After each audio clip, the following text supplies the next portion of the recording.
Hello, everyone. I am so excited for another impactful, inspiring conversation as part of the 2025 Black Women Photographers Summit. I'm Polly Rungu, and this summit is powered by Adobe Lightroom. And we have here Simone Hamilton. I am just so excited to be in conversation with you.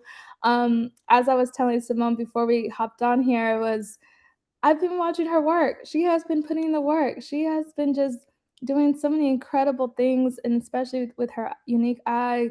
For those who may not know Simone, she is a Canadian photographer whose work spans sports, portrait, lifestyle, and event photography. She's entirely self taught, and her images are infused with the vibrant energy of her Jamaican roots. And she's actually in Jamaica right now. Coming to us live in the midst of a tropical storm. With over 12 years behind the lens, her photography has been featured on platforms like Billboard, Essence, Netflix, and Slam. Most recently, she was part of the Lightwork exhibition at Chelsea Walls, featuring her striking images from Nike's NYvsNY Basketball tournament. Simone, welcome. It's so good to have you here. Thank you for joining us. Thank you. Thank you. I appreciate it. With all these conversations, I love to start with the beginning because I like to people to understand that you did have a beginning where you first started, right? Because people only see the work now, Right. and they don't see the time, the blood, sweat, tears, Yes. literal tears that we Yep. put into this craft, into this journey. What you see on Instagram is only the final product. Right. And it's so hard to see that process at beginning. So please, you know, like I said, you're Jamaican Canadian. How has your cultural background shaped the way you see and capture the world through your lens? Take us to the beginning. So I've always been a creative person. I actually started out really young, doing visual arts. So I love to draw. But as I grew, I always wanted to, be behind the lens. I'm a very technical person, very hands-on. And I moved to Canada when I was 12. And it was a bit of a culture shock. And so I saw where I kind of recluse from the creative aspect of work. But eventually, I picked up a camera like for gym class, school, wherever I was going, I always had a camera. Um, Jamaica is everything to me, even though I spent those 12 pivotal years here. Whenever I'm creating, even now, I'm always leaning back to whatever experiences I had here. And even now to see how culturally relevant Jamaica is to a lot of creatives, whether artists, musicians, it always makes me feel proud. So that, in essence, gives me that motivation to just keep going. But in terms of starting of actual, like, quote unquote professional work, it was about in 2012. So prior to photography, I was working as a kinesiologist. So that's what I did my undergrad in. And And what is that? so basically, it's study of the body and motion movement. So I was working in Oh, a physiotherapy clinic. So I was going on to do my master's in physiotherapy. And I I what? lost my job because, the industry changed, the colleges, everything shut down during 2011. The government changed all the rules and standards. And, I was like panicking. I was like, what am I going to do? And so I was standing there talking to a doctor friend of mine. And she's like, where are we going to find jobs? Well, I was like, I don't know about you, but I'm tired of leaving my future in someone else's hands. Maybe I'll just go back to, my creative, being. Maybe I'll just go be a photographer now. Like, this is the perfect time. And this patient was walking in, had no idea he heard the conversation. And so he comes in and walks up to me and gives me 2 tickets to go see the photography show at our International Center in Toronto. And I never looked back ever since. So that was my introductory Wow. to take a leap of faith. And, I wholeheartedly believe in God, and everything that's for you will always be for you. And I felt like that was the reassurance that I need. So I took that and I ran, never looked back. That is incredible. I had no idea. Oh my gosh. That is so crazy. And so, okay, in that moment then, um, do you remember, like, that first time then you picked up the camera and then started teaching yourself, like, where did you start? How did you start? Because, I don't know about you, but it's very overwhelming. I mean, I did something similar. I just bought a camera, with the money I saved up when I was doing a high school job at McDonald's, and I had no idea what I was doing. I don't even know why I bought that camera. It was so expensive. Like, I just Googled and was like, "Okay, this is what it says what I need to get, so let me just get it." Yeah. So Yeah. ironically, your story is very similar to mine. When I was looking up, reading about you, before I even like connected to Black women photographers, you worked at McDonald's. That was my first job as a teenager, McDonald's. Oh. Oh my god. Yes. But ironically, so after I left the clinic, I was bouncing between jobs. I started working at the airport. And then that kind of went into a slumber. And so I took my very last paycheck from the airport. So this is about like a year later, because this was summer of 2011 when I went to that photography show, and then moved to 2012, like April. And so I don't have a job, right? I had $700. And I was like, I'm going to buy this camera and I'm going to teach myself how to use it. And that's exactly what I did. I So can't. Oh my god, yes. that's Yes. so So I totally feel how you feel like, why did I do this? I don't have a job. Like, what am I doing? But it was the best decision ever because I was like, this can't be that difficult. I'm naturally creative. So I know what I see, I know what motivates me or inspires me for that matter. I was like, I just have to get used to these technical buttons and all of that, shutter speed and, depth of field. It can't be that hard. So yeah, I literally went on a whim, pure faith, and went and bought that camera. That was a right? Canon 7D. A Canon 70D? Yeah, That that's is so funny. Mine was a 60D. That is so funny. I love that. And yes. then and in that moment then, what thinking back, what was that, like, that turning point that was like, "Okay, this is more than just a hobby, like, this is something I'm going to do. I'm gonna figure this out. I'm gonna stick with it and be a professional photographer."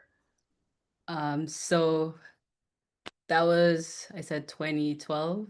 I signed up back for school because I was like, okay, I'll still go try to do my master's. And I did Master's in something else or in photography? in master's in kinesiology. 15, okay. Still gonna run with this because ironically enough, coming out of high school, I wanted to go into the arts. And my dad's like, you're not gonna make any money from that. So totally switched field. I was like, I love sports. I played sports. Like I grew up playing soccer in Jamaica, but when I moved overseas, I picked up basketball. So I was like, all right, this can't be too bad. I love sports, so that's how I went into kinesiology. So I did that for about a year, working in the Department of Grad Studies at the University of Toronto. And after that, I was like, this is not working out. I think I want to truly do photography. And it took working at Adidas. I got a job at Adidas for 2 years following that. And I started to do a little branding work. I got my younger brother. I was like, put on these clothes and let's go. We're gonna shoot. Because he's a creative as well. He plays, he's a musician. So I would use him as my muse. And so I was like, I'm trying to build this portfolio. And in 2015, I got into this car accident. So another faithful moment. And I was like, I need to leave Adidas and totally just go for it. I had my own set of lights. I was like, I have no money at this point. I sold my lights, packed my stuff in my car, and I drove straight to New York. And so that's what did it where I'm like, I'm gonna go full time. So I've been full time freelancing photography since 2015. And it's been an emotional roller coaster, but I wouldn't change it for the world. I'm just in awe. I had no idea. That is wow. So you've been a full-time freelance for 10 years in the midst of, like you said, the ups and downs of just Yeah. one within just the practice, but also, like, thinking of just what's been happening. I mean, freelance during a pandemic, like, wow. If I could sometimes it's funny telling my story now. I was so excited to do this because I don't feel like I tell it publicly Yeah, enough. So like until you meet me, maybe I'll give you a little piece of the story, and then I meet another person and they got another piece of the story. yeah. But it's been such an interesting journey. Funny enough, when the pandemic started, I was I went to Ghana, so in Mm, December of 2019 for the year of return. And so from Ghana, I stopped over in London to visit my boss at the time. And I started feeling a little funny, but I was like, oh, it's just a routine cold. And within a week later, I ended up in the emergency hospital. Didn't know what was wrong at that point, but I literally felt like I was dying to describe it. So took me a month to get better. So I'm laid up in a room, extended my trip for a whole month because I couldn't even walk, could barely breathe. And so I returned back to Toronto, was there for a week, stopped to my doctor. He's like, I don't see anything wrong with you. So I went to Jamaica because that's where the project was. So I was working with this foundation, Alacran Foundation. And so they were a sponsor, co-sponsors of the Reggae Girls. That's Jamaica's football team, women's football team. And so it's when I got to Jamaica did I start hearing about COVID. And I was like, oh, this is just crazy. And I realized, I was like, maybe I caught COVID. That's how I wound up in the emergency room. And so that's what kept me in Jamaica. Um, and that journey, I felt totally change my perspective. Freelancing, it's great, but sometimes you need some consistency because life comes at you, the bills comes at you, and I felt like that led me to a consistent job for the next 2.5 years. So that was interesting how I transitioned during that pandemic time. that is just so remarkable, and like you said, these are all the things that you wouldn't know just looking at your Instagram.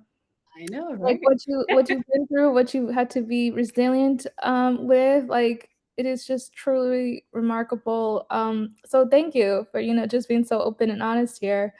Um, when it comes to, like, those early moments when you were learning, and, like, we mentioned you're self-taught, um, were there any lessons or discoveries that came from teaching yourself rather than going through, like, a traditional photo program? I think the belief and just confidence in yourself. So I remember like, God bless YouTube and Google looking stuff up. And so then after I would, trying to figure, let's say I want to get like a motion blur. So I used to love doing this. So I go out at nights, I would drive. So I lived outside of the city of Toronto. So I would drive all the way downtown because I love buildings. I love architecture. And so I would go and practice my slow shutter, and it was so cool seeing the streetcars and stuff like that go, and I just motion blur it. And so it was so rewarding to be able to get those settings right and be like, oh, what I read, I truly was able to teach myself. And so over time, now I start practicing it. I'd be like, oh, this is easy. I know my stuff. So I was always obsessed with lighting. I felt I started out shooting street photography. So I love to go for walks, look around on the buildings, even if it's just a person, you know, different neighborhoods, like, in Chinatown, if you go to Little Italy, like I just love being able to interact with the outdoors. And I felt like the the aspect of doing that allowed you to understand lighting, like the sunset, blue hour, how does that change, the mood that you're setting behind the images?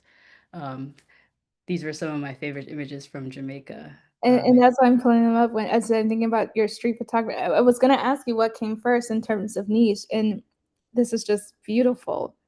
Yeah, so I'm always gravitating towards telling a story. It's like I can look back at any image. Like I remember one time someone asked me, like, can you recognize your photo like from anywhere? Like if you see somebody and they take like the exact same photo, do you know it's yours? I was like, absolutely. Because it's almost like I can remember every moment, every detail of the image and how I was even feeling when I took the photo. I remember that shot too. So they were playing street soccer. So that day we were going around Kingston documenting. And so Trenchtown is the home of Bob Marley. So we stopped by and we are like, oh, this is cool. And I was like, perfect. They're playing, soccer. This was my ultimate sport growing up. And so this guy, he was cheering for the guy that was about to go up to get it in. And he's like yelling at him, like, you better score this goal.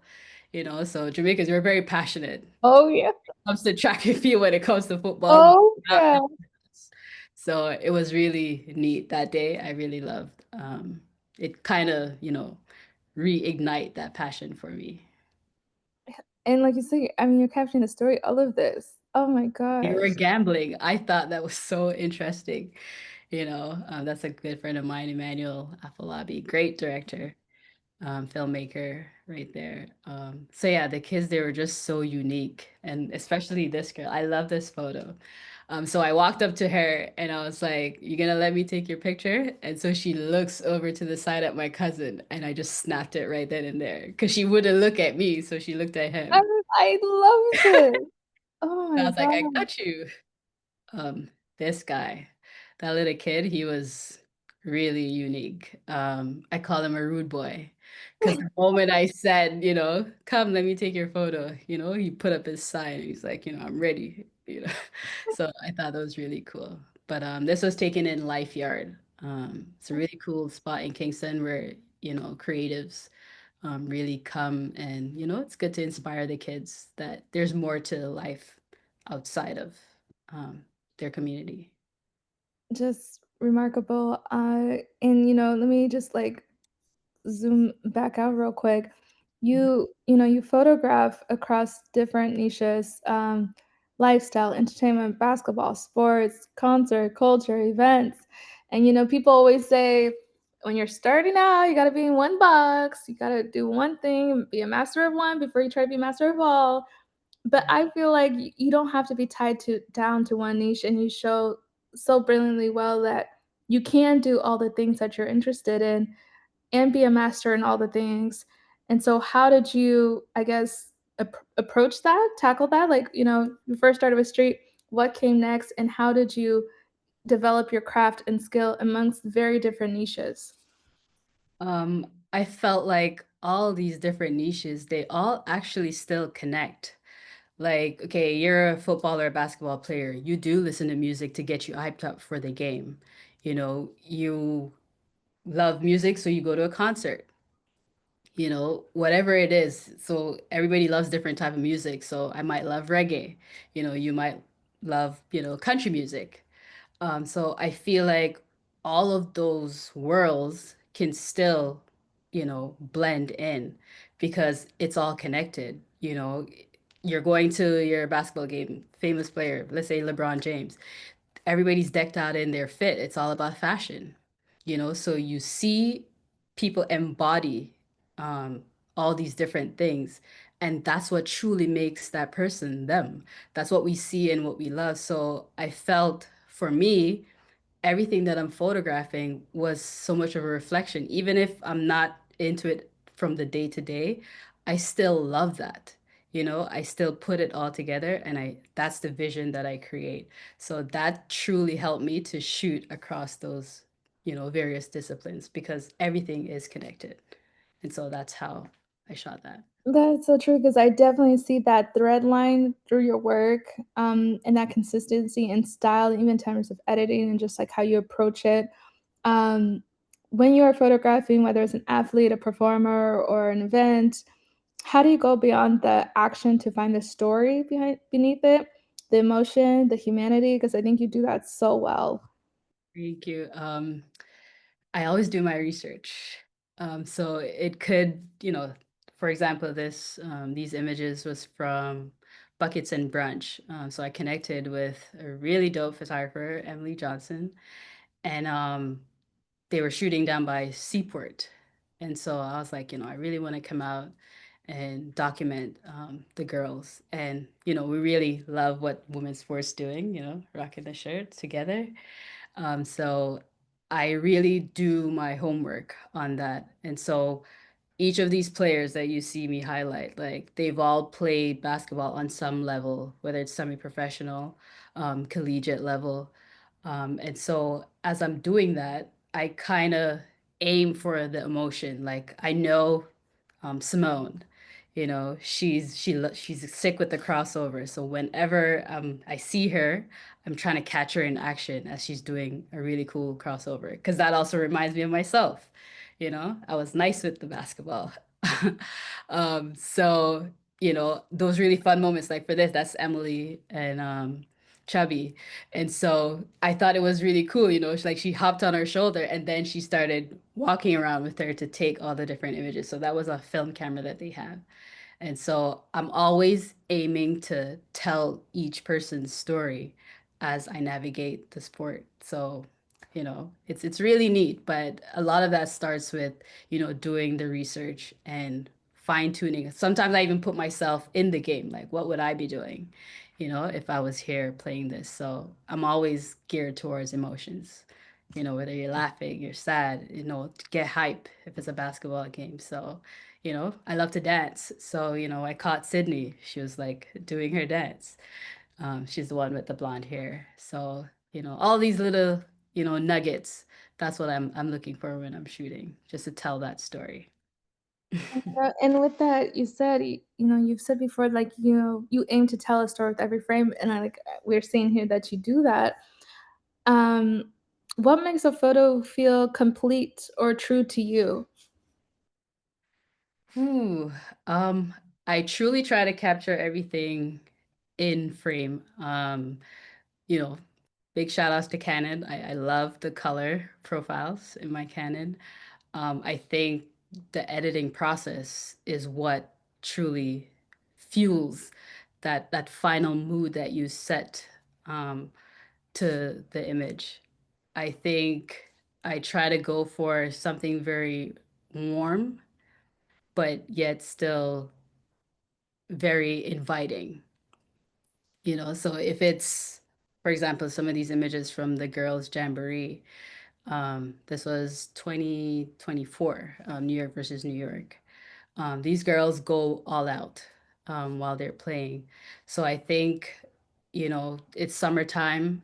I try to keep that same tone. It's summertime, it's warm, but it still gives you the right type of energy. Sometimes I love to switch to black and white. I love black and white photography. And so I play, with those different tones as I'm, choosing my images, what I would like to display.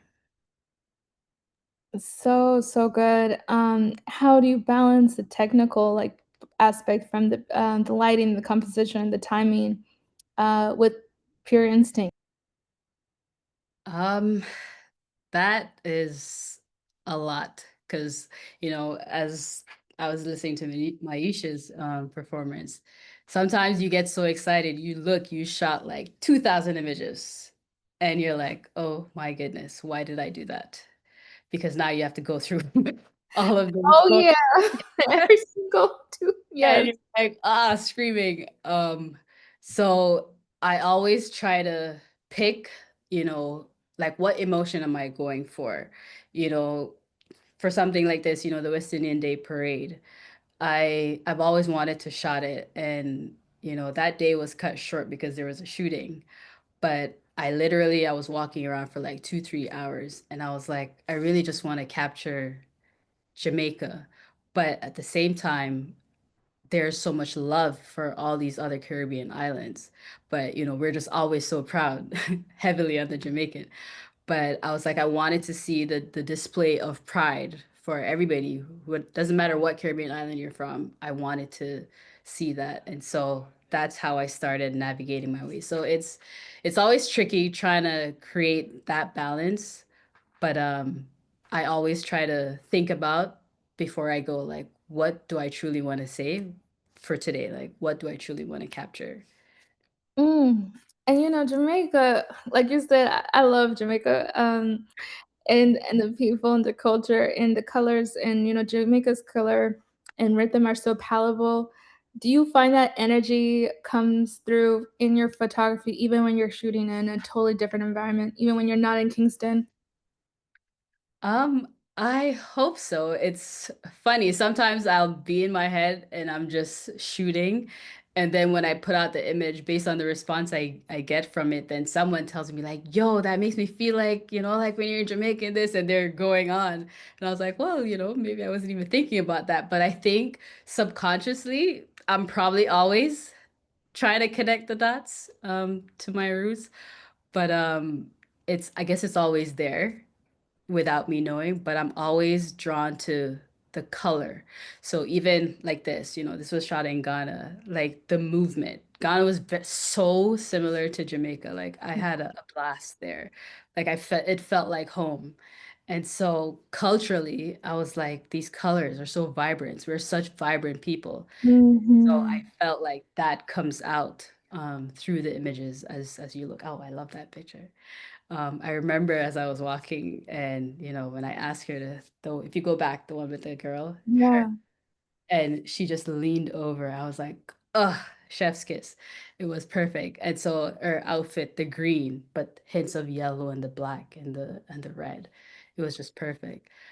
So yeah, I think subconsciously I'm always navigating the world based on, Yeah. you know, the vibrant energy that I know Jamaica embodies in some aspect. I mean, you're doing it so well, so beautiful. Is there an image in your portfolio that you feel like represents a turning point for you, or a photo where you thought like, "Yeah, this is me, this is my voice?" Ooh, there's quite a bit. Um, Yes, please tell me if it's on your site or your Instagram or um, I think no, this is a hard question. Don't ask me to I answer this know. question. Funny enough, I think this trip to Ghana was very pivotal for me. Mm. That portrait of the young boy. Oh, yeah. Yes. So that image came through after I went through the door of no return. Mm. And so I And went. for those who don't know, 'cause I know the context, but for those who know, can you briefly share that moment? What So this was when, they would take the slaves and they were shipping them, overseas. Some of those slaves from Ghana came to Jamaica. And after that door closed, that's it. You will not return. And when I went through that door, I was like, it was such an anticipation of like what you're going to see, but also embodying, you know, what would that have felt like back in those days? And so I walk through and then I see these group of kids, they're just playing and they were playing football, soccer. We call it football in Jamaica. And, like the sadness of the door of no return turned into like a joy because I was like, oh, they're playing the sport I love. And so I stood there and I was just watching them for a few minutes. And these kids back home, they're hustlers from their young. And so I picked up my camera and I noticed, this kid, he started to, like, don't take my picture. And so he whispered over to one of the other little boys, like, tell her you want some money. So I recognized it. So I walked over to him. I was like, give me the ball. I was like, if I do some keep ups, I get to take your picture. And they started laughing. They like burst out laughing at me, like, what? A girl? So I could barely like understand, the pigeon, language they were speaking. And so I was like, watch. So I just swung my camera behind me and I took the ball and I started doing the keep ups. They started holding their head and they're like, no. I was like, you have to take this photo now. And he just walked over and that's how I took that image right there. And I felt, that whole story and that whole journey kind of turned everything around and made it worth it. I still think back to that trip, even now, and I made it a conscious effort. When the year started, in 2019, I was like, I'm not gonna spend New Year's in the same country. And so I was like, I'm going to Africa. I don't know how. I don't know where the money's gonna come from. But I made that at the January 2019. I was like, I'm going to Africa by the end of this year. And I did do just that.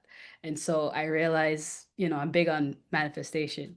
So if you can say it and if you can believe it, it can happen. And so that truly was one of those points in my career. Just remarkable, and honestly, I really hope you can go back every year because I wanna see continue to see the continent through your eyes, but also Jamaica, like, I would love to have a photo book of Jamaica from you, truly. Just tell me when to order. Tell me when the pre-order happens, like, I will be the first to support. Just beautiful, the way you capture culture is just so beautifully done. Um your career has taken you to some incredible spaces, you know, from the high energy basketball tournaments to working with brands and platforms like Billboard and now and Netflix. How did those opportunities come about, and what did you learn from stepping into those professional arenas? Ah, um, I would say for, the Billboard, issue, I connected with another Jamaican creative, Suresh Gordon. So this was back in 2023. I just reached out, through Instagram. I got his email, I sent it out. I was like, if he responds, he responds. And so he reached back out to me and he's like, I love the work, you're a Jamaican homie. And so literally we were on the phone talking, and then he's like, "What are you doing tomorrow?" I was like, "Nothing." He's like, "Yo, come, I have a shoot." So he didn't tell me who and where and what it was at the time. So it was not until the day of, and he's like, "Yo, I have a Quavo shoot." I was like, "What? Okay." You know, and so he's like, "It's a small little thing, he's promoting this liquor brand."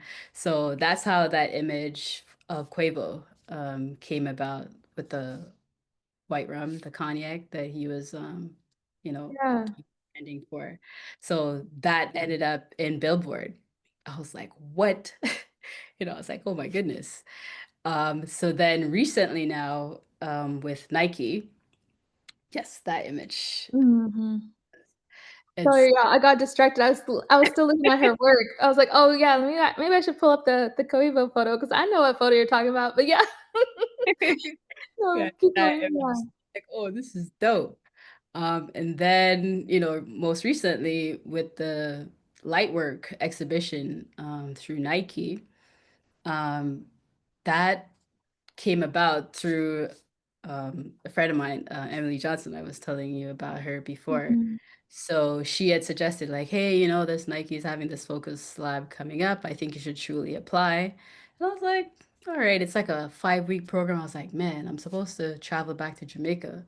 But Mm. anyways, I'll just fill it in because I was planning to just go to the games and just shoot them anyways. And so I got accepted. So the first day of walking into Nike headquarters in New York, Jonathan Mannion is our speaker. And I was like, stop it right now.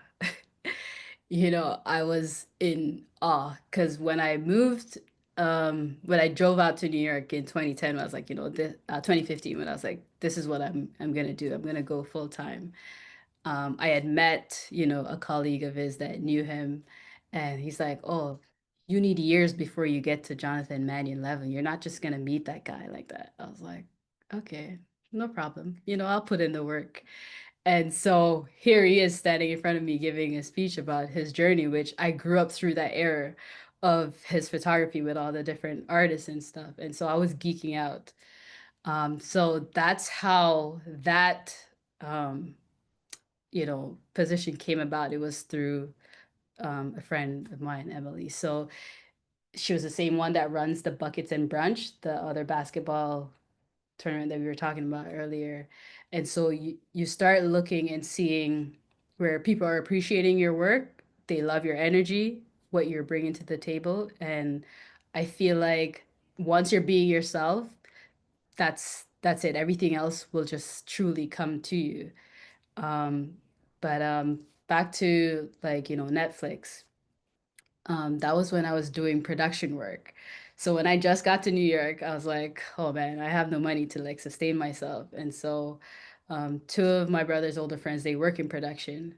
And so they're like, yo, we're gonna bring you on set, come work, just even if you're just standing there, looking to, learn and see what happens on set because it's a totally different ball game. So that's what introduced me to production work.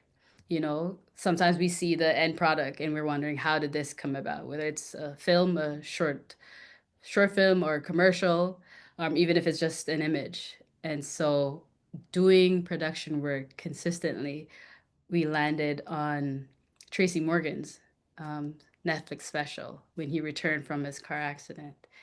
And I was like, yo, what is this? Sometimes you feel like you're in the twilight zone because one thing just keeps leading to another.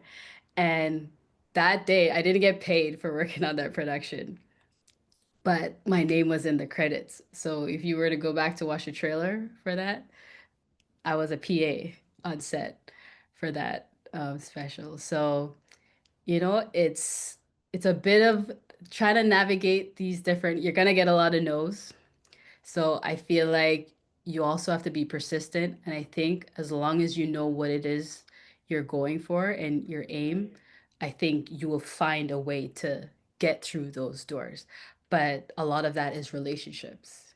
You got to be a good person, but it's big on relationships and trying to it's not even so much about the technicality of photography or whatever at that point.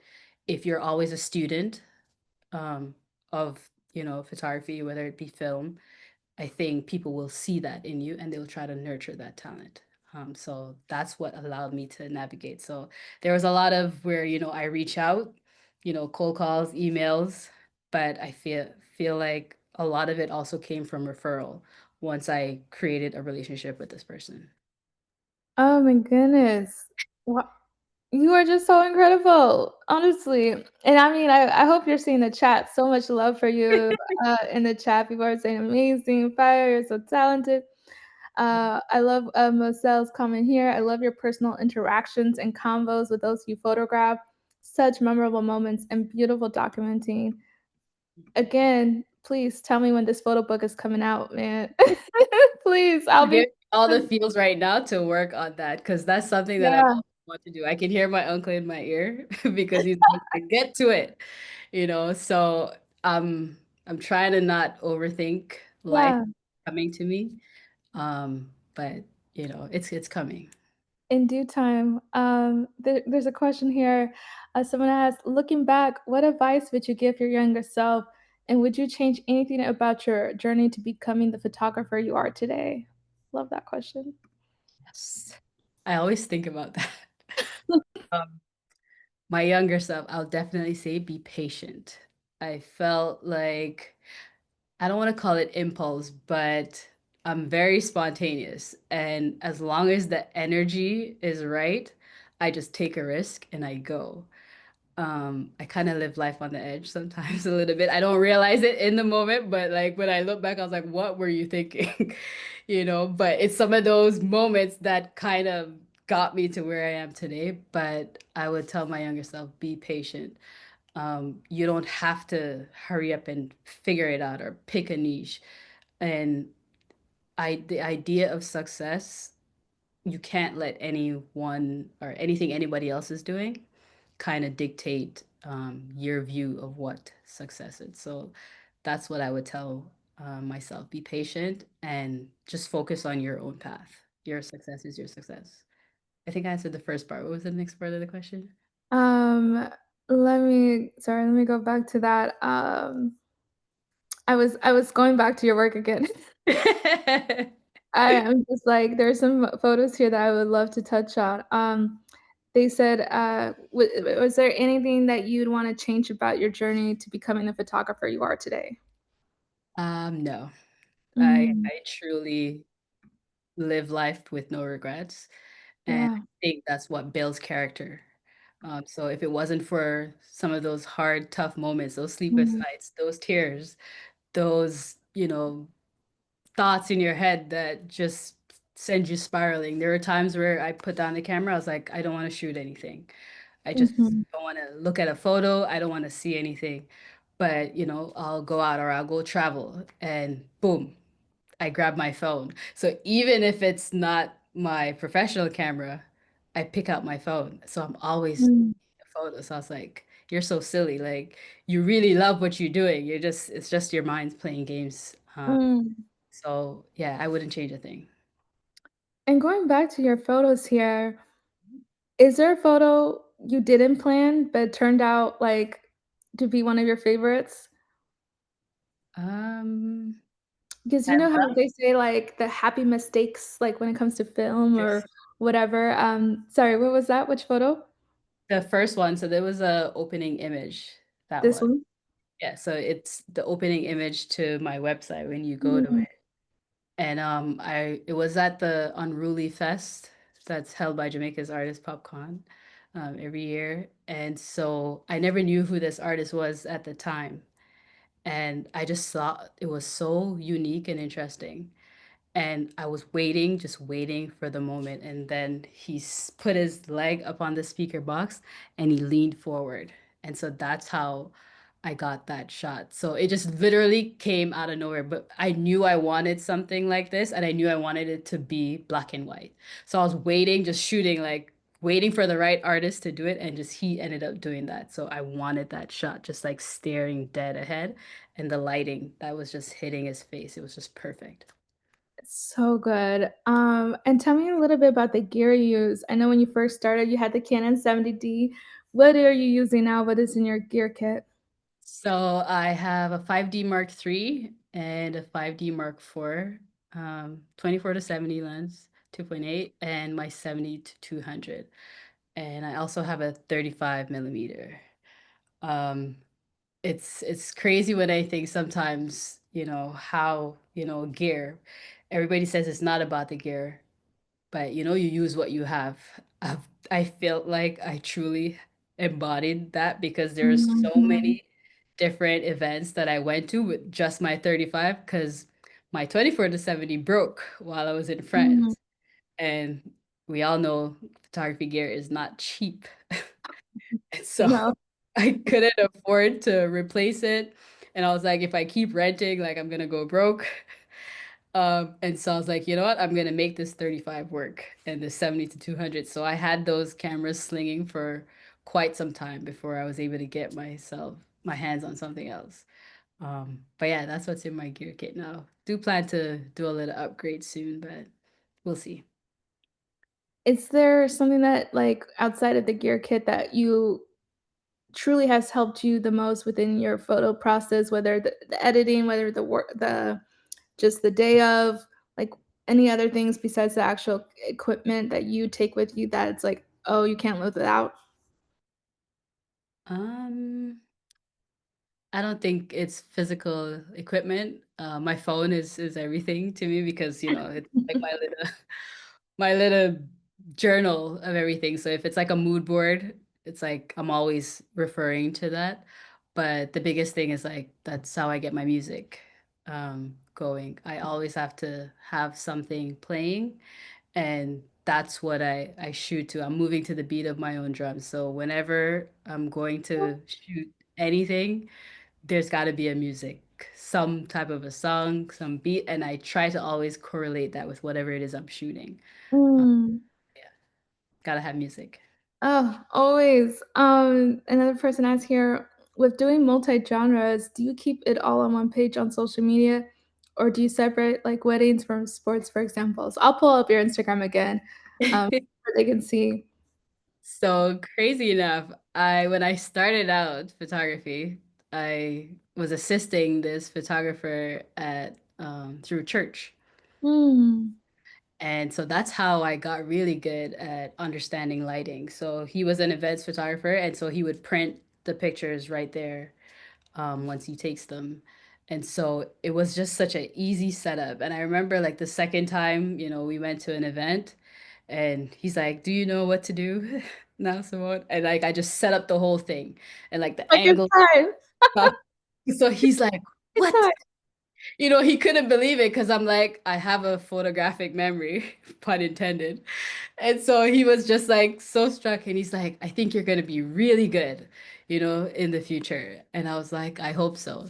And so I used those moments to truly understand lighting and I will always go back to that. So even if I'm outdoor or if it's a studio shoot, that was like the first thing that truly, helped me as I went on. I don't know if I fully answered my question. No, no, yeah, and, I do love the way you use light, but also just, like, the way you use motion. And this set of series here, tell me about the art of motion and how others can, do the same maybe the same type of technique within their own work. So I think this was the semi-final game at Central Park for New York versus New York. And so I was intentional about that day. I was like, once it comes to the night, I'm gonna do some of these slow shutter motion shots, some panning shots, and I just want to be able to tell that story. And oh, I love this shot. It's like sometimes we feel like if it's blurred a little bit, then it's not good photography. But this is just how you get the emotion across. And I remember this shot, he was yelling at the player. And so I just like shift the camera a little bit because I wanted to show that, he's yelling. You can't see, but like his whole body is vibrating and he was just so angry, like, pass the ball. And so this was a very intentional set of work that I chose to do. So the first shot, if you go back to the first image, um, I I was paying attention to the previous play that happened. And so as the players they were coming down the court now, I didn't get my settings, so I picked up to switch cameras, and as I turned, he was doing the dunk. And so you talked about one of those fluke moments that actually turn out to be an image you love. This was one of them. Because as I turned, the settings on the camera was just right, just for that. And I was like, I love it. I don't care. I love it. This was perfect.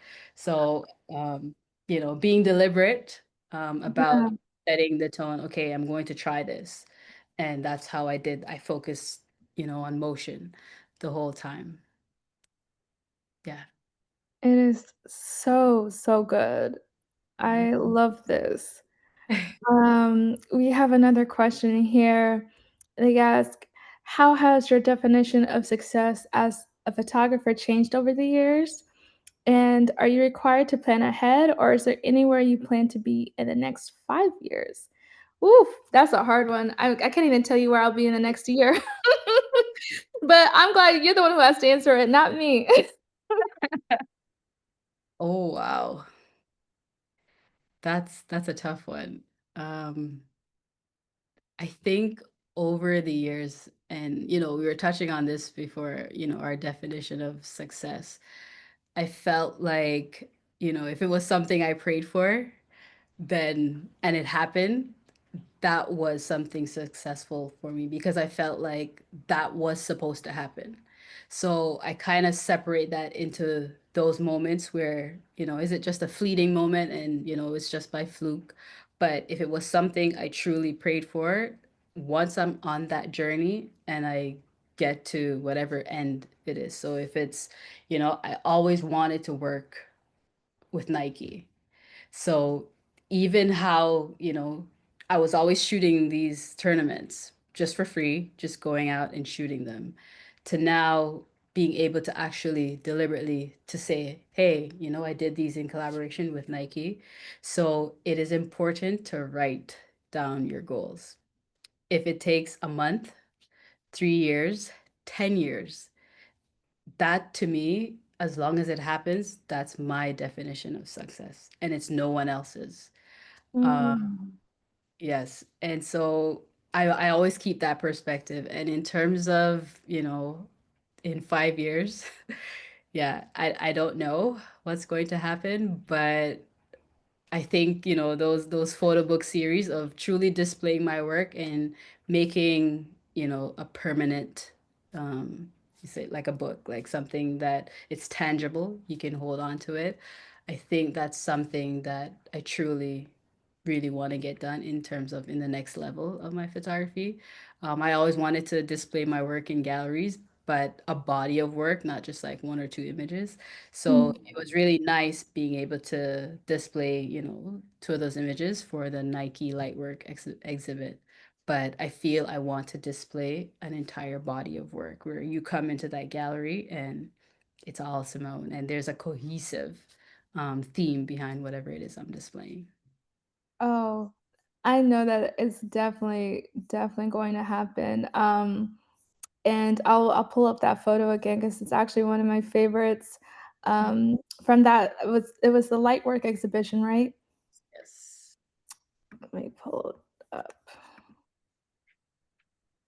Such a beautiful moment, and while I go back to that photo, I wanna ask you, because with all that you do from the different niches, to being a freelancer, it's definitely such a demanding industry that we're in, and just trying to balance that all.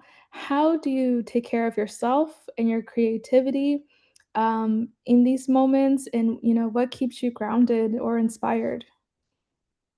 In Jamaica. If I don't know what to do, I find myself here. It's so funny, a lot of people won't know this, but I do a lot of farming. And so a couple of years ago, like my health took like a turn. And so I came to Jamaica. It was right in the height of COVID, and I started planting with my mom. So, that's something we learn here to, put your hands in the soil, and it's so therapeutic in so many levels. And I felt like that did it for me. That was now my therapy in coming here. And there's an art form to that as well. I started taking images of the things I was planting. So maybe down the road, I'll have a farming book 101 with the images and telling you how, certain plants grew and stuff. And so I've always been health conscious, I've always been into sports and all of that. So I felt like that was just an addition. And, because of my health, it allowed me to focus more on that. But that was me taking care of myself. You need that rejuvenation. Um, the hustle and bustle of, let's say, for example, New York will have you drained. It's great, and I love it. I love the city. I love Toronto. I love, these big cities. But like you said, you will be drained. And so that for me is coming back home and coming back to my roots. That's what always, rejuvenates me. I'm telling you, I can relate to that so, so much, and I mean, I'm so glad that you're home now, and I hope you're keeping safe because that's what we're saying, it's a a tropical storm is about to occur, but I'm so, so glad you're back home, and I had no idea even at the farming, like, you're full of surprises, Simone. Truly, that is just so, I'll probably so start showing more of that, in my stories or something. I mean, or you can save it for the book. You don't have to tell us everything that you're up to now. You can save it for the book. Um, we're almost at time, so I'm gonna ask you another hard question here. But maybe I think you've already kind of touched on it, but I'd just love for you to expand on it a little bit more. But when you're thinking about your work like 5, 10, whatever years from now, and the legacy you want to like leave, the mark you want to leave behind, what do you hope people feel when they see your images decades from now? Hmm. I always think about that. And I think it's such a tough thing to kind of narrow down, that you don't want to focus too much on the future because you try to live in the present. But I definitely want you to feel some, type of emotion. I feel photography is such a unique thing. You get to freeze that moment in time. So whether it's you're laughing, or you're crying, like I think sometimes we ignore some of our emotions.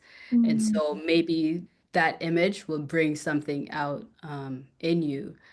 A lot of times, there are certain images where I take, if you stop at that one, the previous one, that was in Life Yard. And if you look in the back, it says rise up, because you can't see the P. And yeah, so even if it's not the little boy that you're focusing on what's written in the background. And so I think just like images, words can inspire you just the same. And so being able to have both of them in a frame, the image now speaks a whole different language to you. You gravitate yeah. toward that's what you remember. because you see every time I see this little boy, I remember rise up. Like there's always hope, and this is what Life Yard is all about too. Giving hope to the kids in the inner city. Um, so yeah. Oh, just so, so beautiful. And again, if you are new to Simone's work, please take the time to sit with it. Cause like, for me, when I see your work on the timeline, it's the type of the work that makes you wanna stop scrolling and just, like, pause and sit with it, like, I love it. Simone, thank you so much for sharing your light with us, your work with us, your advice with us. Anything you wanna share with us before you go? Um, I'll just say keep creating. I know, like, the times that we're living in now, it's very daunting. A lot of people are going through mental health. It's Mm, such a hot topic, and mm, I feel like something, photography or creating. You don't have to have, a Canon 5D Mark IV to go out there and just document your surroundings. And I feel like that becomes your own form of therapy, and you mm, never know where that can lead. So you don't have to be a photographer, but I would definitely encourage anybody out there to, keep creating and take time for yourself. So if it's not pictures, if you want to plant yeah. something, hit me up. I'll give you Oh, some tips. But life is out there and it's meant to be lived, and we go through the motions every day, but I think, the bigger picture, today you could be down and tomorrow it's the best day of your life and you're in a season mhm, where God just keeps taking you higher and higher. So, mm.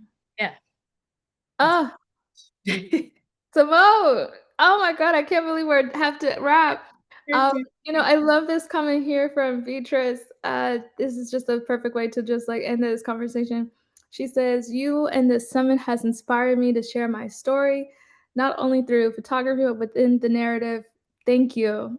You're And so welcome. That warms my heart, when somebody is able to see your work and, see the work you're doing, for other creatives. Like it makes it rewarding. This is why you do it, in the bigger picture of things. So I appreciate that very much. and you see, Simone, it wasn't a mistake me reaching out to you over email.